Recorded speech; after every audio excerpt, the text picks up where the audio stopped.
Hi, I'm Whitney Scala, and you're watching Law Simplified, legal education for the non-lawyer. Two quick things. First, this is legal education, not legal advice. And second of all, we're trying to keep this short, so it's possible we're going to overlook something important. We apologize for that. We hope you get a lot out of this. Thanks so much for watching. In a commercial real estate transaction, the purchase document converts a handful of deal points into an agreement that will govern all aspects of the transaction. The parties might think they will drown in legalese, but the main points of these agreements have important implications, and the parties need to understand this step. Let's look at some of the key points. At this stage, your deal is ready to be stated in a purchase agreement. Brokers typically use pre-printed forms from the Association of Industrial Realtors, the so-called AIR forms. Experienced lawyers usually have their own forms. Let's start by looking at some of the good aspects of these forms. First, brokers are familiar with the AIR forms. That's important. They'll be better at coaching you during escrow because they're confident with the document. Second, the AIR form is easy to modify. Brokers have the software on their system and can make the edits and can add an addendum if necessary. Third, the changes are easy to follow. Edits show up as strikeouts and as italicized words. Everyone can easily spot the changes to the standard deal points. Yes, complicated transactions might be best expressed on an attorney's document.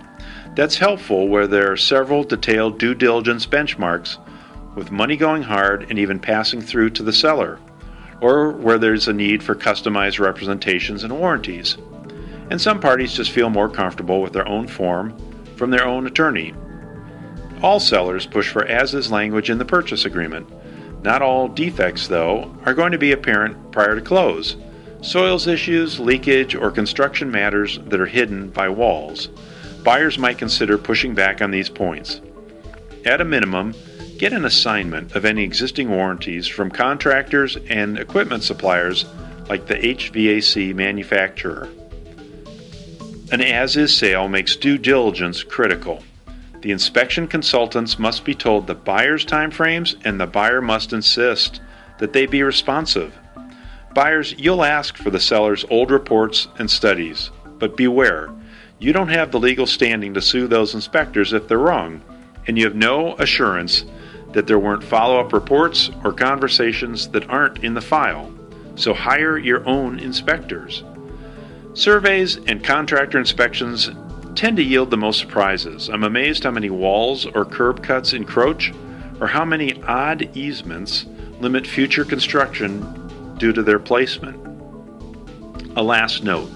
Sellers especially want a strong as-is clause.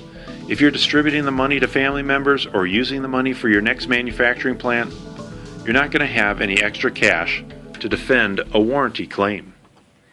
A good purchase agreement will require estoppel certificates from the tenants certifying the lease and its essential terms.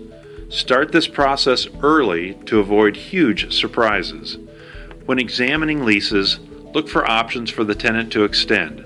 Be sure their rent will ratchet up with the market and that the tenant fits your future tenant mix. Also look for options to expand into additional space. Like options to extend, these options give the tenant some important rights that can seriously limit the landlord. Make sure you can live with this concession. And while you're asking for the estoppel certificate, also ask for the tenant's financials. A good lease entitles you to make that request. Do the financials show that the tenant is weak? Can they extend or expand even if they're financially troubled? You'd be making a big bet down the road on a financially poor tenant. Finally, check for a security deposit in the lease, and check that it has kept pace with the rent increases. Don't take this one for granted. A final word about arbitration clauses. Most arbitration clauses in pre-printed forms call for brokers to arbitrate your disputes. Change that to attorneys. There are a lot of well-trained attorneys, and your own broker is likely to be a leading witness. Don't make them testify in front of one of their peers. One good thing about arbitration: it keeps your name out of the court records and so out of the papers. You might have to live with your purchase agreement for many months. Make sure it expresses your deal and that you're ready to live with its provisions. Better agreements make for better deals. Good luck!